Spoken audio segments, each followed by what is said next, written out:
Students, आप सबका एक बार फिर स्वागत है। आज देखिए मैं आपको बताऊंगा प्रश्नावली 9.4 यानी जो आपका टॉपिक चल रहा है चर पृथक्करणीय अवकल समीकरण, उसका पार्ट 2 वीडियो। क्योंकि इसकी देखिए पार्ट 1 वीडियो में मैंने आपको 14 तक के क्वेश्चंस बताए थे। काफी कुछ क्वेश्चंस आपको होमवर्क में भी दिए करने के लिए। अब मैं इसके देखिए आगे वाले क्वेश्चंस बताता हूं जिनमें थोड़ी देखिए लैंग्वेज दी हुई है। 15वां क्वेश्चन 16वां क्वेश्चन एक ही जैसे है। मैं आपको 15वां होमवर्क में ही दे रहा हूं क्योंकि वो 16वें क्वेश्चन की तरह है। मैं 16वां आपको बताता हूं अवकल समीकरण, जो कि देखिए मैंने भी लिख रखी है x y into d y over d x equal to x plus two into y plus two के लिए बिंदु 1, -1 से गुजरने वाले वक्र का समीकरण। ऐसा देखिए 15वें क्वेश्चन में भी लिखा है बिंदु 0, 0 से गुजरने वाले वक्र का समीकरण, जिसका अवकल समीकरण दे रखा है D Y upon D x equal to E की power X into sine X. तो चलिए पहले तो हमारा काम वही था जो अभी तक हम देखिए इस प्रश्नावली में करते आए हैं, इस अवकल समीकरण को हल करके इसका व्यापक मान ज्ञात करना। मैंने आपसे देखिए ये बात बोली थी, कोई भी क्वेश्चन अवकल समीकरण का होगा सबसे पहले हम d Y upon D x का मान लिखेंगे, क्योंकि देखिए उसी से ये बात पता लग पाएगी ये किस प्रकार की अवकल समीकरण है। अभी देखिए आप सिर्फ पहले प्रकार की पढ़ रहे हैं, चर पृथक्करणीय है। अगला टॉपिक वो दूसरे प्रकार की अवकल समीकरण है, फिर उससे अगला टॉपिक वो तीसरे प्रकार की है। आपके सिलेबस में टोटल 3 प्रकार के अवकल समीकरण है। ये क्योंकि देखिए सबसे पहली वाली है, लेकिन एग्जाम में कभी लिख के नहीं आएगा कि चर पृथक्करणीय ही है। ये बात हमें तब पता लगेगी जब हम d Y upon D x का मान निकाल लें। उसके बाद अगर ये पॉसिबल है कि y वाले जितने फलन है वो सब dy के साथ हो जाएं और x वाले जितने फलन है वो सब dx के साथ, कोई प्रॉब्लम नहीं है, चर पृथक्करणीय ही होगी। ये देखिए बिल्कुल क्लियर हो जाएगी उससे बात। यहां चलिए मैं एक कोशिश करता हूं, y वाले फलन अगर dy के साथ लेते हैं तो y तो देखिए ऊपर आएगा, y प्लस टू आएगा बटे में, यानी y upon y plus two d y equal to x plus two upon x d x.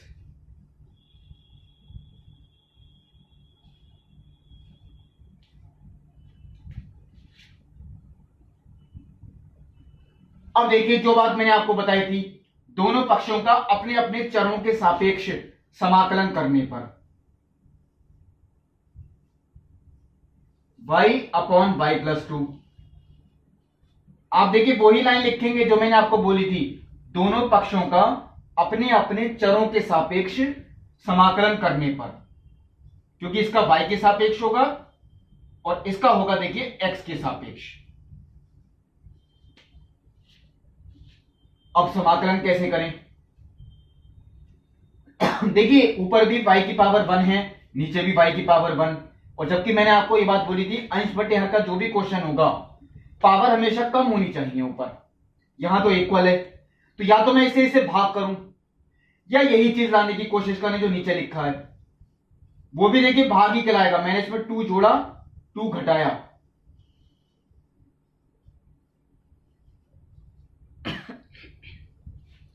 इसे मैंने सेपरेट कर दिया, x upon x 1 plus 2 upon x.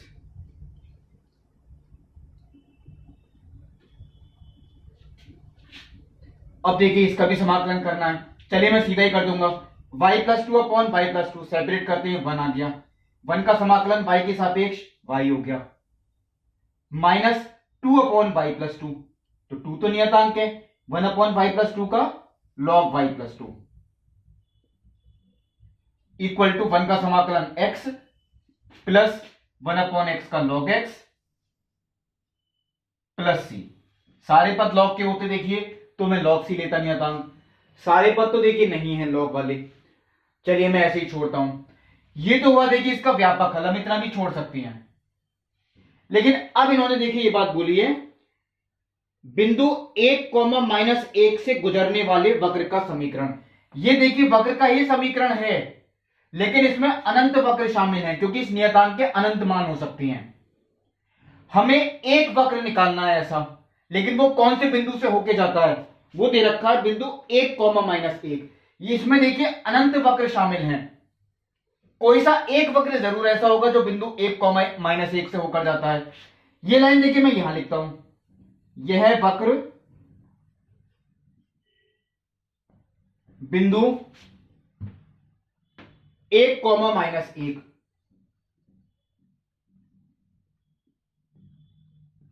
से होकर जाता है।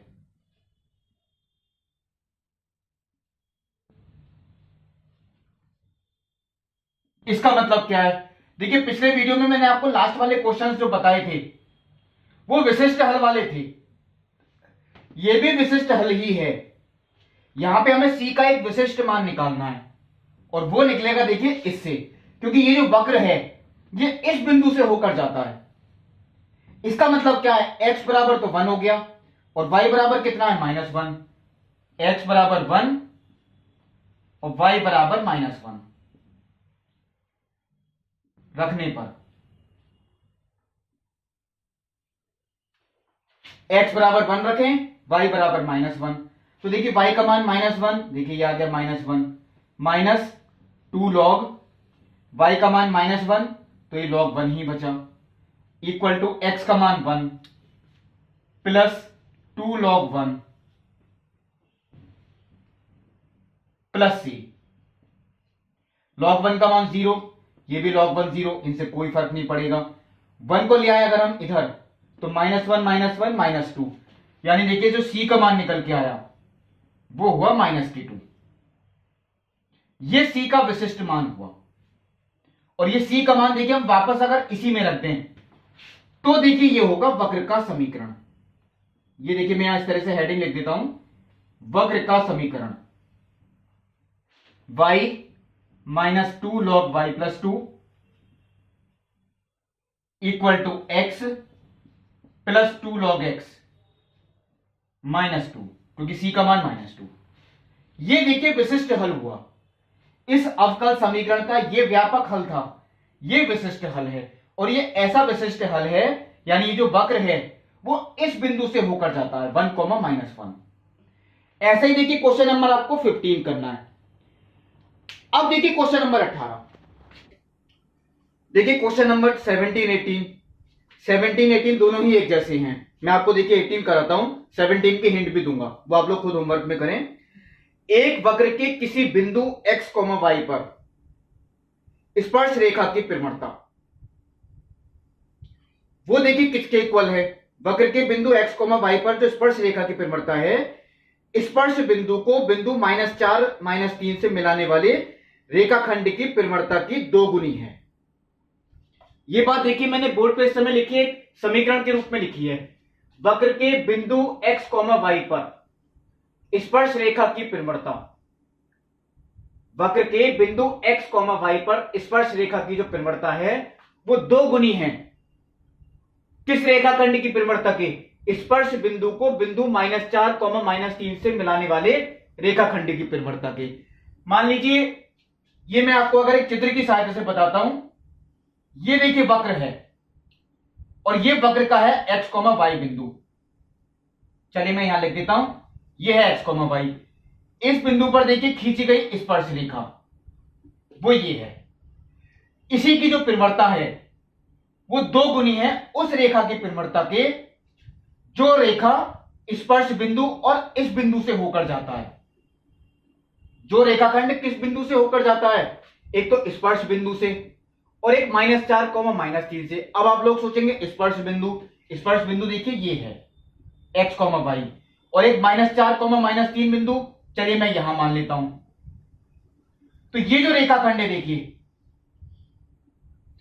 इस रेखाखंड की परिमलता की 2 गुनी है। जो स्पर्श रेखा की परिमलता है वो इस रेखाखंड की परिमलता की 2 गुनी है। यही आपको दिया गया है क्वेश्चन में। अब आप लोग सोचेंगे, क्योंकि देखिए आपने 6th चैप्टर में स्पर्श रेखा और अभिलंब वाला टॉपिक पढ़ा था, वक्र के किसी बिंदु x, y पर स्पर्श रेखा की परिमलता वो आप लोग जानते हैं, वो होती है dy/dx। उसमें बिंदु के निर्देशांक भी रख देते हैं। अब यहां देखिए क्योंकि बिंदु दे ही नहीं रखा, x, y है, वो हम ऐसे ही छोड़ देंगे। वक्र के बिंदु पर स्पर्श रेखा की परिमलता वो तो होती है देखिए dy/dx, लेकिन ये 2 गुनी है किस रेखा की परिमलता की? वो इस रेखाखंड की परिमलता की। आप लोग दोबारा देख सकते हैं, स्पर्श बिंदु को बिंदु -4 -3 से मिलाने वाली रेखाखंड। स्पर्श बिंदु देखिए ये है, स्पर्श बिंदु को बिंदु -4 -3 से मिलाने वाले रेखाखंड, इसकी प्रवणता। अब इसकी प्रवणता कैसे निकालें? y2 - y1 बटे x2 - x1। ये हुआ देखिए, ये आपको सीधे भी इस तरीके से दे सकते थे, लेकिन आपको देखा ये लैंग्वेज के रूप में आपको दिया गया, यानी स्पर्श रेखा की जो प्रवणता है वो इस रेखाखंड की प्रवणता की 2 गुनी है। अब इसी को हमें सॉल्व करके वक्र का समीकरण निकालना है। अब ये देखिए चर पृथक्करणीय है या नहीं, ये बात चलिए अभी पता लग जाती है। अगर हम y वाले पद वो सब लिखें dy के साथ, यानी इसे मुझे बटे में लेना पड़ेगा, और x वाले पद वो लिख दिया हमने dx के साथ। ये चर पृथक्करणीय ही है, दोनों पक्षों का अपने अपने चरों के सापेक्ष समाकलन करने पर, यानी 1/y+3 dy, 1/x+4 dx। अब देखिए y की पावर 1 है, इसे हम y मान सकते हैं पूरे को। ये तो हो गया देखिए log y equal to 2 log x plus, अब दोनों तरफ अगर log है और सरलतम रूप में उत्तर लाना हो तो कोशिश ये करें कि आप नियतांक को भी log c ही माने। ये बात आप लोग ध्यान रखें। अब देखिए इसे सरलतम रूप में कैसे लाएं, चलिए मैं आपसे कहता हूं log y+3 इक्वल टू, देखिए log में जो बाईं तरफ नंबर होता है वो जाता है पावर में, यानी कि log whole square plus log c। ये बिल्कुल ठीक है। देखिए log को कभी कभी ऐसे भी लिखना पड़ता है, log में जो बाईं तरफ नंबर होता है उसे हम पावर में ले जाते हैं, या पावर में होता है तो बाईं तरफ लाना पड़ता है। अब log m plus log n वो हो गया log m इंटू n, यानी कि log y+3 is equal to log c into x+4 का होल स्क्वायर। अब ये देखिए क्योंकि होल स्क्वायर है तो ये तो हमेशा पॉजिटिव ही होगा, इसलिए मैं मॉडुलस नहीं लगाता। log से log देखिए आपका कैंसिल हो गया, कैंसिल करके नहीं दिखाना, यानी modulus y+3 equal to c x+4 का होल स्क्वायर। और देखिए जब मॉडुलस का चिन्ह हटाते हैं तो यहां प्लस माइनस आता है। अब नियतांक तो देखिए इसमें सारे ही इंक्लूड हैं, प्लस वाला भी इसी में इंक्लूड है, माइनस वाला भी इसी में इंक्लूड। तो मैं एक काम करता हूं, देखिए यही मैंने हटा दिया मॉडुलस का साइन, यानी y+3 is equal to c x+4 का होल स्क्वायर। ये इस अवकल समीकरण का देखिए व्यापक हल हुआ, ये विशिष्ट हल नहीं है। शायद अब देखिए मुझे देखना पड़ेगा अगर इसका विशिष्ट हल निकालना है तो, बिल्कुल, क्योंकि इन्होंने देखिए लिया यदि यह वक्र बिंदु -2,1 से गुजरता हो तो इस वक्र का समीकरण ज्ञात कीजिए। ये देखिए वक्र की ही समीकरण है, लेकिन ये वक्र के व्यापक समीकरण है, इसमें अनंत वक्र हैं। हमें एक ऐसा विशिष्ट वक्र निकालना है जो कौन से बिंदु से होकर जाता है, बिंदु -2,1। ये लाइन देखिए मैं यहां लिखता हूं, यह वक्र बिंदु -2,1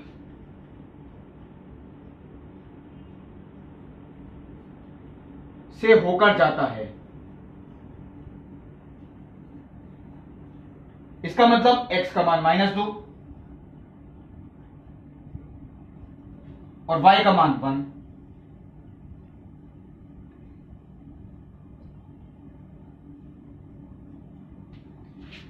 y का मान देखिए 1 रखना है, चलिए यहां रखता हूं 1 + 3 4 हो गया।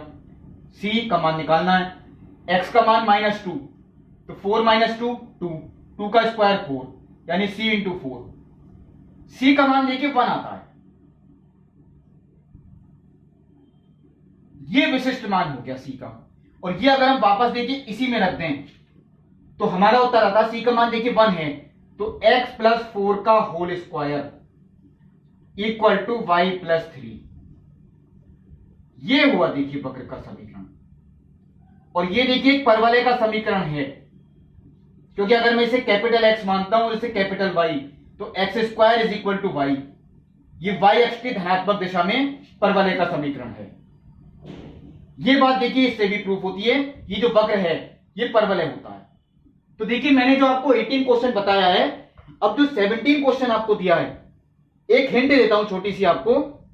स्पर्श रेखा की परिवर्तन वो तो देखिए यही है dy/dx, और उस बिंदु के y निर्देशांक का गुणनफल, यानी देखिए परिवर्तन dy/dx और y निर्देशांक, देखिए बिंदु का y निर्देशांक तो y ही है, तो इन दोनों का जो गुणनफल है वो किसके इक्वल है, x निर्देशांक के बराबर। ये आपको सॉल्व करनी है, ये मैं आपको होमवर्क में दे रहा हूं क्वेश्चन। अब देखिए क्वेश्चन नंबर 19। देखिए जो क्वेश्चन नंबर 19 है, एक गोलाकार गुब्बारे का आयतन जिसे हवा भरकर फुलाया जा रहा है स्थिर गति से बदल रहा है। ऐसे क्वेश्चन देखिए आप लोग पढ़ चुके हैं अवकलन परिवर्तन की दर के रूप में, जो 6.1 प्रश्नावली है। अब देखिए चलिए इसमें किस तरीके का क्वेश्चन है, एक गोलाकार गुब्बारे का आयतन जिसे हवा भरकर फुलाया जा रहा है, यानी आयतन देखिए चेंज हो रहा है, आयतन बढ़ रहा है ये भी कह सकती हैं, तो ये परिवर्तन ही हुआ, स्थिर गति से बदल रहा है। स्थिर गति से बदल रहा है का मतलब यानी जो उसके आयतन के परिवर्तन की दर है, मान लीजिए 10 मीटर क्यूब पर सेकंड, तो वो 10 मीटर क्यूब पर सेकंड ही रहेगी, इसी गति से बदल रहा है, ऐसा मान सकते हैं आप। चलिए मैं आपको यहां लिखता हूं आयतन के परिवर्तन की दर। मैं इस तरीके से देखिए लिख के दिखाता हूं, आयतन के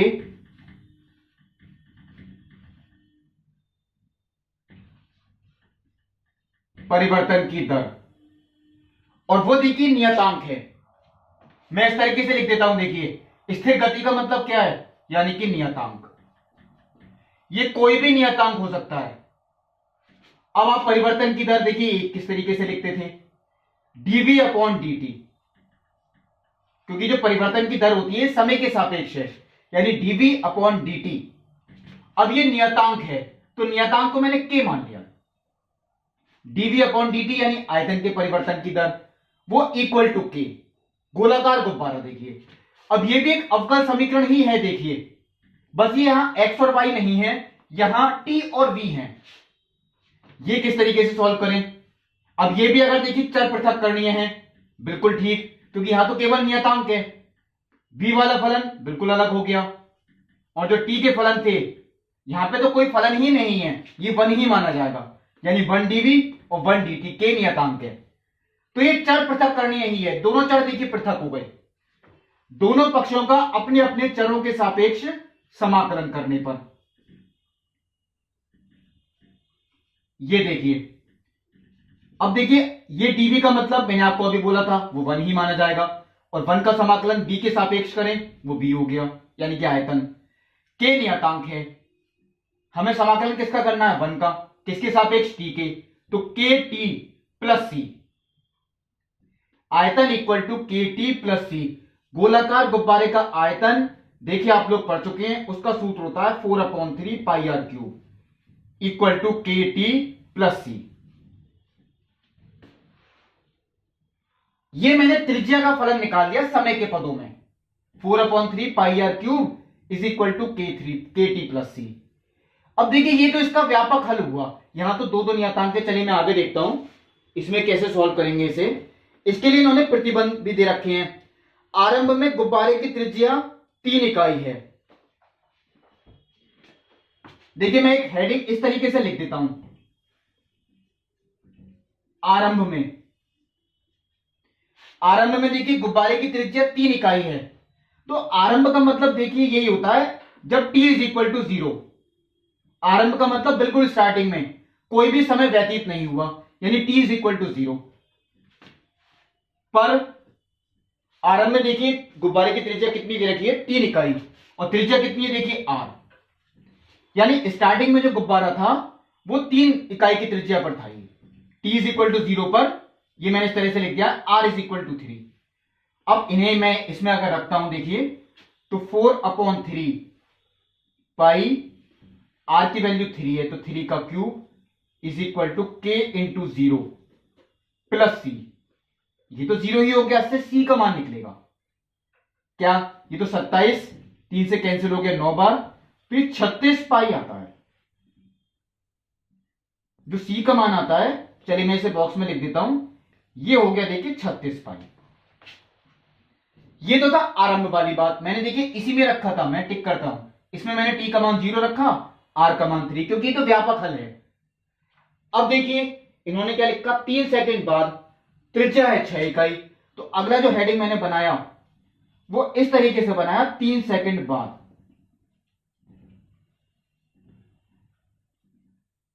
तीन सेकंड बाद का मतलब जब t इज इक्वल टू 3, यानी 3 सेकंड जब व्यतीत हो गए, तो इस समय जो त्रिज्या है वो है 6 इकाई, r is equal to 6।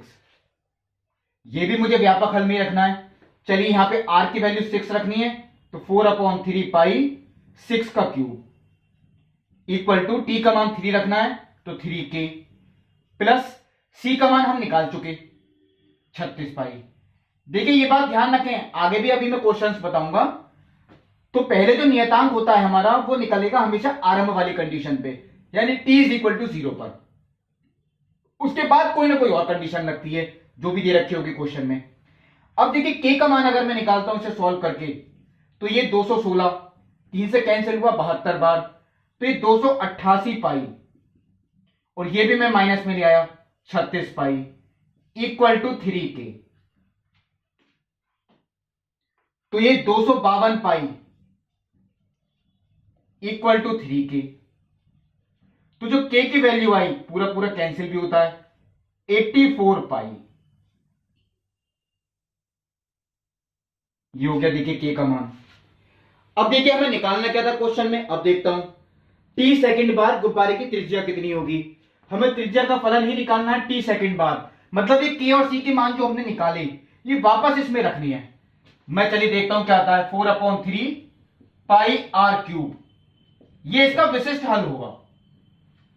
k का मान कितना निकाला, देखिए 84 पाई, तो 84 पाई t प्लस c का मान कितना निकाला, 36 पाई।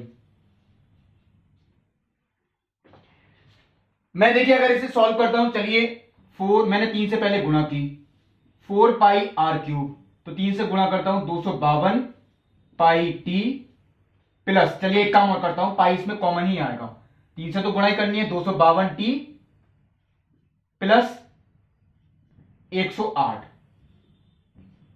पाई कॉमन आ गया, पाई से पाई कैंसिल, तो r cube is equal to कितना हो गया, देखिए 4 को अगर हम बटे में ले जाएं तो 4 से संख्याएं कटती भी हैं, 63t प्लस 27, ये r का मान हो गया 63, r cube is equal to 63t plus 27, और अगर हमें r का मान निकालना है तो 63t plus 27 to the power 1/3, ये हुआ देखिए त्रिज्या का मान समय के पदों में, और ये इसका विशिष्ट हल हुआ। क्वेश्चन नंबर जो 19 था वो इसी पे देखिए बेस था, आयतन के परिवर्तन की दर नियतांक है। अब देखिए अगला क्वेश्चन, देखिए क्वेश्चन नंबर 21 आपको मैं होमवर्क में ही दूंगा। किसी बैंक में मूलधन की वृद्धि R% वार्षिक की दर से होती है, यदि 100 रुपए 10 वर्षों में 2 गुने हो जाते हैं तो R का मान ज्ञात कीजिए। ऐसा ही क्वेश्चन देखिए 21 भी है, किसी बैंक में मूलधन की वृद्धि R की जगह वहां 5 दे दिया है, वहां R का मान निकलवा रहे हैं आपसे, यहां R का मान आपको दे रखा है 5% की दर से होती है, 1000 रुपए जमा कराए जाते हैं, 10 साल में यह राशि कितनी हो जाएगी। क्वेश्चन इसी तरीके का, ये मैं आपको होमवर्क में ही दूंगा, बहुत सिंपल है। 20 में आपको बताता हूं। अब देखिए मूलधन की वृद्धि R% वार्षिक ब्याज की दर पर होती है, तो एक बात देखिए आपको ये शुरू में लिखनी पड़ेगी, ये पिछले क्वेश्चन में भी आप लोग लिख देना जो मैंने अभी बताया था। माना किसी समय t पर गुब्बारे का आयतन v है, तब उसी के बाद आप शुरू करें। माना अब देखिए यहां भी मैंने लिखा, माना किसी समय t पर मूलधन p है, तब देखिए मूलधन की जो वृद्धि है, वृद्धि की दर, जैसे आयतन की वृद्धि की दर dp/dt, dv/dt, तो मूलधन की वृद्धि की दर क्या हो गई, dp/dt। लेकिन ये कितनी दे रखी है, R%।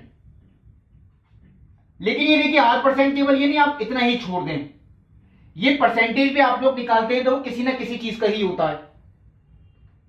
परसेंटेज आप निकालते हैं, मान लीजिए मैं आपसे कहता हूं आपके पास 100 रुपए हैं और ये राशि 10% बढ़ जाती है, तो 10% आप इसी का तो निकालेंगे, और 10% इसका निकालते हैं, कितना हो गया 10 रुपए, तभी तो आपका उत्तर आया 110। यानी जो देखिए ब्याज की दर होती है वो मूलधन का ही परसेंटेज होती है। कितने परसेंट? मूलधन का कितने परसेंट। इसका मतलब क्या है, मूलधन की जो वृद्धि की दर है R%, वो भी किसका? मूलधन का। जो भी देखिए ब्याज की दर होती है वो हमेशा मूलधन का ही परसेंटेज होती है, यह आप लोग हमेशा ध्यान रखें, उसी का ही उतने गुना होती है परसेंटेज में जो भी आपको संख्या दी है। तो dp upon dt is equal to R% of p, यानी कि मूलधन का R%। अब देखिए ये चर पृथक्करणीय अवकल समीकरण ही है, चलिए नोट करते हैं। Dp upon p equal to R upon 100 dt, बिल्कुल ठीक, क्योंकि R तो एक तरीके से देखिए नियतांक है, इन्होंने ये बात बोली है R% की दर से बढ़ती है, वो तो फिक्स है बिल्कुल। तो P का फलन अलग हो गया DP के साथ, और DT का फलन वो अलग है, वो अकेला DT ही है, यानी ये चर पृथक्करणीय अवकल समीकरण ही है। दोनों पक्षों का अपने अपने चरों के सापेक्ष समाकलन करने पर ये लाइन आप लोग लिखेंगे, यानी dp upon p is equal to R upon 100 dt। 1 upon p का समाकलन log p। चलिए मैं मॉडल्स का साइन लगाऊं नहीं लगाऊं, ये तो हमेशा धनात्मक ही होगी संख्या, इक्वल टू R अपॉन 100 नियतांक है, 1 का समाकलन t क्योंकि t के सापेक्ष, तो RT upon 100 plus c। R upon 100 देखिए नियतांक, 1 का समाकलन t प्लस c, यानी log p, और log में भी देखिए बेस कितना होता है e, तो log p is equal to RT upon 100 plus c। और इसे देखिए हम इस तरीके से भी लिख सकते हैं, शायद आपको अगले क्वेश्चन में जरूरत पड़े इसलिए मैं बता देता हूं। अगर हमें log हटाना है तो ये जो पूरा फलन है ये e की पावर में जाएगा, यानी p is equal to e to the power RT upon 100 plus c, यानी कि p is equal to e to the power RT upon 100। अब देखिए मैं इसे सॉल्व कर रहा हूं, गुणा में घातें जुड़ती हैं, ये घातें देखिए जुड़ रही हैं दोनों, तो इन्हें मैंने गुणा के रूप में इस तरीके से लिख दिया, e की पावर RT अपॉन 100 ये लिख दिया मैंने, गुणा e की पावर c ये लिख दिया। क्यों? क्योंकि देखिए गुणा में घात आधार अगर समान होती हैं तो गुणा में घातें जुड़ती हैं, जोड़ के देखिए यही आएगा।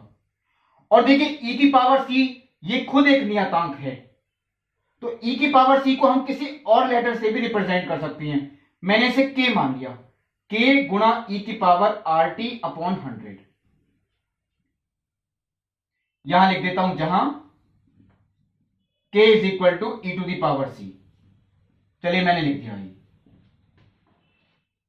यानी मूलधन का मान देखिए हमने निकाला, ये इसका व्यापक हल होगा समय t के पदों में। r का मान देखिए अब भी हमें निकालना है, उसके लिए बाउंडेशंस भी दे रखी हैं।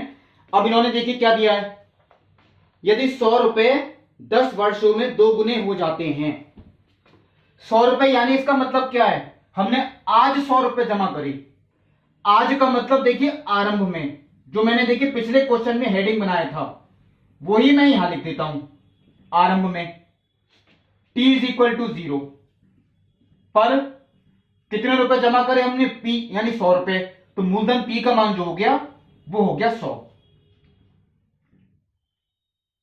देखिए ध्यान से, जब भी कभी ये कंडीशन आती है इस तरीके के क्वेश्चंस में, तो आरंभ वाला हेडिंग वो आप सबसे पहले करेंगे।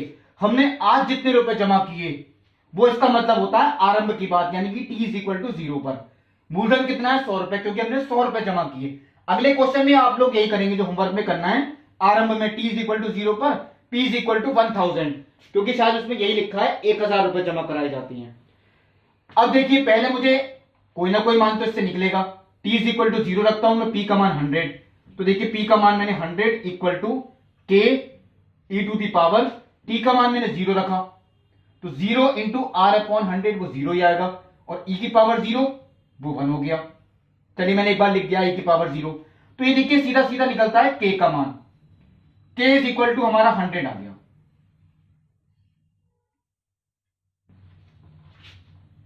ये तो चलिए हुआ।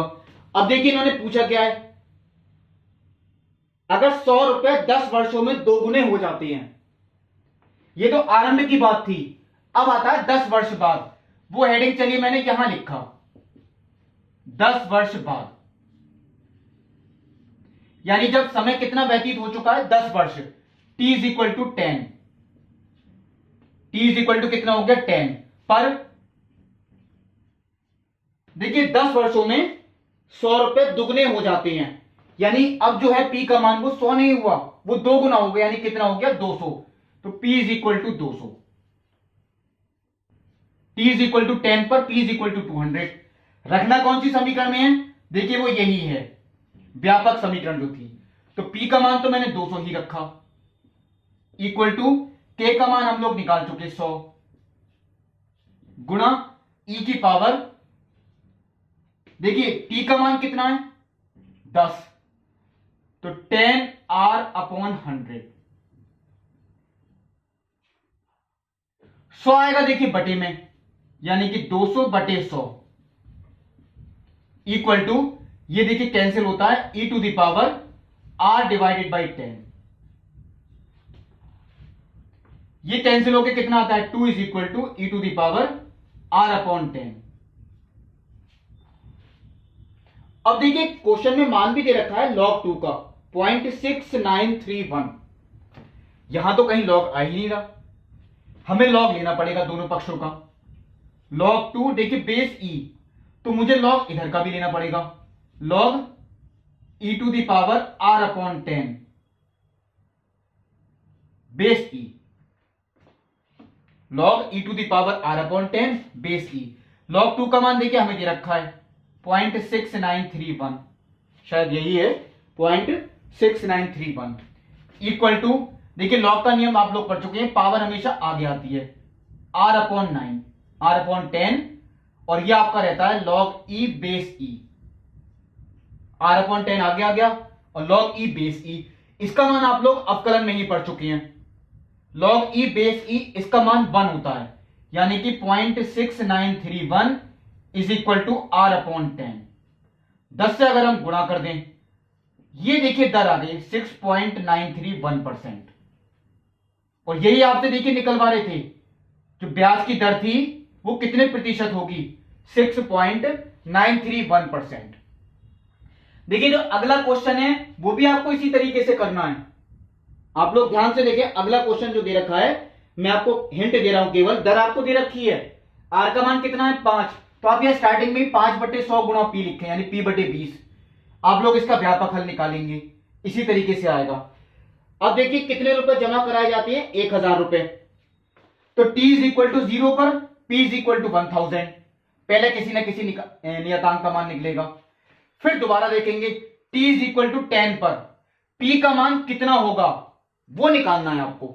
t इज इक्वल टू 10 पर p का मान आपसे निकलवाना है, की बार r का मान नहीं निकलवा रहे, r का तो दे रखा है, मान किसका निकलवा रहे हैं p का।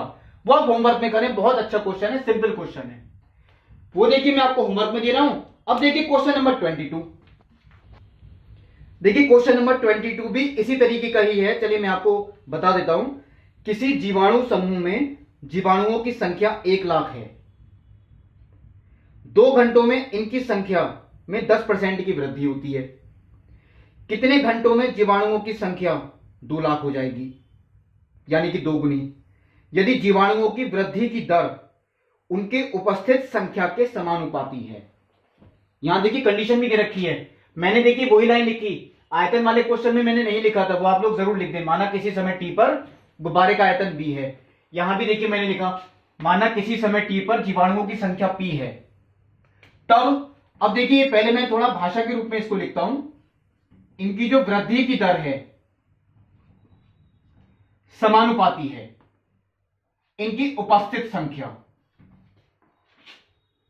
जीवाणुओं की वृद्धि की दर समानुपाती है जीवाणुओं की उपस्थित संख्या, उस समय जो प्रेजेंट है, यानी कि वृद्धि की दर समानुपाती p, तो यानी कि dp अपॉन dt ये समानुपाती है p के।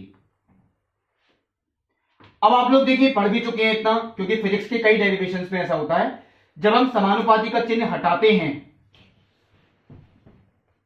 तो एक नियतांक हमें अपनी तरफ से एक्स्ट्रा ऐड करना पड़ता है, यानी dp अपॉन dt समानुपाती p तो dp upon dt is equal to kp। k एक स्वैच्छिक नियतांक ही है। dp upon dt is equal to kp। अब देखिए ये चर पृथक्करणीय ही है, क्योंकि dp upon p is equal to k dt। p वाला फलन अलग कर दिया मैंने dp के साथ, क्योंकि चर यही है, और dt अलग है, इसमें तो केवल नियतांक ही है। दोनों पक्षों का अपने अपने चरों के सापेक्ष समाकलन करने पर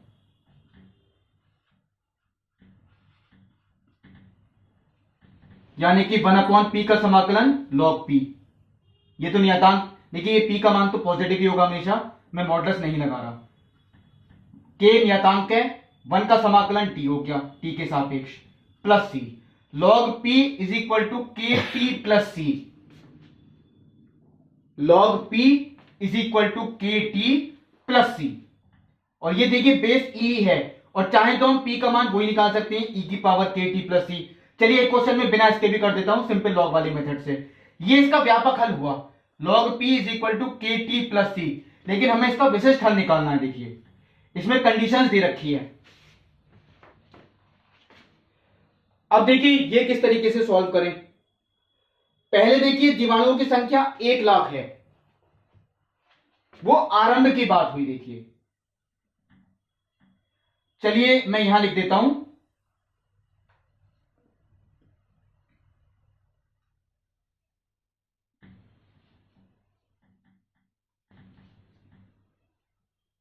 आरंभ में देखिए जीवाणुओं की संख्या जो है वो कितनी है, 1 लाख। तो देखिए इसका मतलब क्या है, आरंभ वाली बात, t इज इक्वल टू 0। इस तरीके की देखिए हर क्वेश्चन में जो भी मैंने आपको बताए, होमवर्क में भी दिया, पहली कंडीशन आरंभ वाली ही बनेगी। आरंभ में यानी कि t इज इक्वल टू 0 पर जीवाणुओं की संख्या मैंने कितनी मानी है, p, और वो कितनी दे रखी है, 1 लाख। ये देखिए इसका मतलब क्या है, कोई ना कोई नियतांक का मान शायद इससे निकलेगा। t इज इक्वल टू 0 और p का मान हमने रख दिया 1 लाख, तो log 1 लाख। बेस e ऐसे ही छोड़ दें आप, इक्वल टू t का मान 0, तो ये 0 ही हो गया, प्लस c। ये देखिए c का मान ही निकल के आया, log 1 लाख। मैं चलिए इसको अंडरलाइन कर देता हूं, इसे आप ज्यादा सॉल्व ही नहीं करें। इसे चाहे 10 की पावर 5 लिख सकते हैं, बस इतना आप कर सकते हैं। देखिए इतना भी छोड़ सकते हैं। चलिए c का मान आपका निकल आया। अब कंडीशन और भी कोई दे रखी है, 2 घंटों में इनकी संख्या में 10% की वृद्धि होती है। देखिए 2 घंटे में, इसका मतलब क्या है, 2 घंटे बाद। इसको कैसे लिखेंगे, 2 घंटे बाद यानी इतना समय व्यतीत हो चुका, t इज इक्वल टू 2 पर। देखिए ये आपको सीधे सीधे संख्या नहीं दे रखी, इन्होंने ये बात बोल रखी है इसमें 10% की वृद्धि होती है। तो p का मान कैसे निकलेगा, पहले कितनी थी, 1 लाख, अब इसके 10% इसमें बढ़ गए। 1 लाख का 10% कितना हो गया, 10,000, यानी 10,000 आपके बढ़ गई। तो संख्या कितनी हो गई टोटल, 1,10,000। ये देखिए मैंने सीधा ही लिख दिया है। दोबारा आप समझ लें, पहले 1 लाख थे, समय जब t इज इक्वल टू 0 था, संख्या थी 1 लाख। 2 घंटे बाद इसका 10% बढ़ गई, इसका 10% निकालें तो कितना आएगा, देखिए 10% निकालते हैं तो इसका आता है 10,000, वो बढ़ गए। तो टोटल कितने हो गए, 1 लाख प्लस 10,000 यानी 1,10,000। अब देखिए इससे भी कोई मान निकलेगा, रखना हमें व्यापक हल में ही होता है। p का मान 1,10,000, t का मान 2 और c का मान 1 lakh.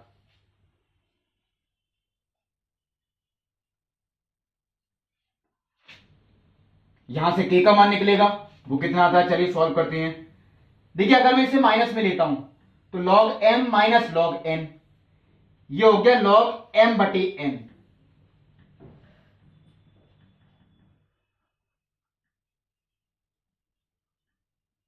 Equal to 2k, cancel होते हैं, देखिए 4 0 तो कैंसिल हो गए, ये बचा log 11 बटे 10 और 2 आएगा बटे में। तो k का मान देखिए वो इस तरीके से आता है, 1 बटे 2 log 11 बटे 10, यह आता है k का मान।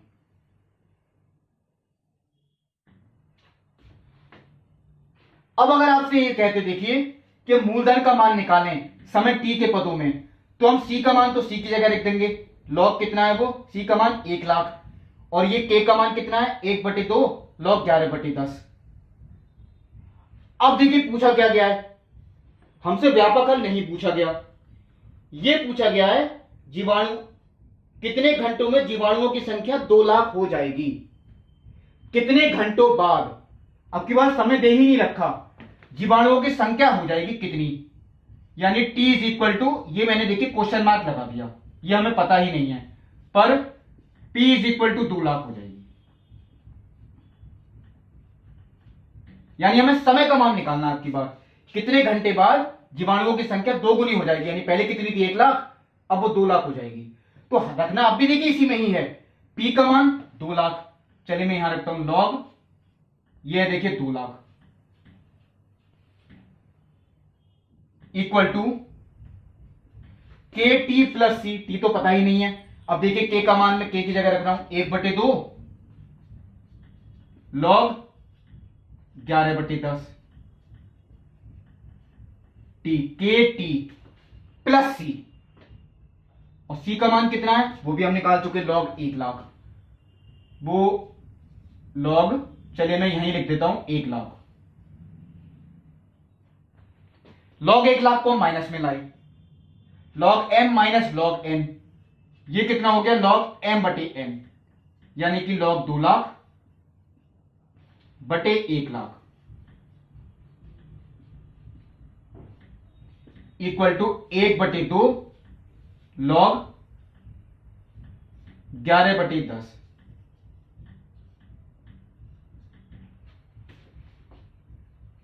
ये तो देखिए कैंसिल ही हो गए, केवल यहां पे log 2 ही बचा, 2 आ गया गुणा में 2 log 2, और log 11/10 आ गया बटी में log 11/10। इतने समय बाद ये देखिए उत्तर इसी तरीके से लिखना है, क्योंकि आपको कोई मान तो दे ही नहीं रखा, मान दे रखे होते देखिए तो log 2 का भी रखना पड़ता मुझे, शायद log 11 का भी दे सकते थे, इस तरीके से आप लोग इतना ही छोड़ेंगे, यानी इतने घंटों बाद जीवाणुओं की संख्या 2 गुनी हो जाएगी। ये देखिए क्वेश्चन 22 भी मैंने कंप्लीट कराया। देखिए एक जो बहुविकल्पीय क्वेश्चन दे रखा है 23, dy/dx इक्वल टू, उसे आप ये लिख देंगे e की पावर x प्लस वाई है, तो e की पावर x प्लस वाई को क्या लिख सकते हैं, e की पावर x इंटू e की पावर y। अब y वाले फलन अलग कर दें y के साथ, और x वाले फलन अलग कर लें, फिर देख लें दोनों पक्षों का अपने अपने चरों के सापेक्ष समाकलन करके क्या आंसर आता है। तो ये देखिए मैंने आपका टॉपिक कंप्लीट कराया, चर पृथक्करणीय अवकल समीकरण। अब जो इसका अगला टॉपिक होगा यानी समघातीय अवकल समीकरण, प्रश्नावली 9.5, वो मैं आपको अगली वीडियो में बताऊंगा। तब तक के लिए नमस्कार।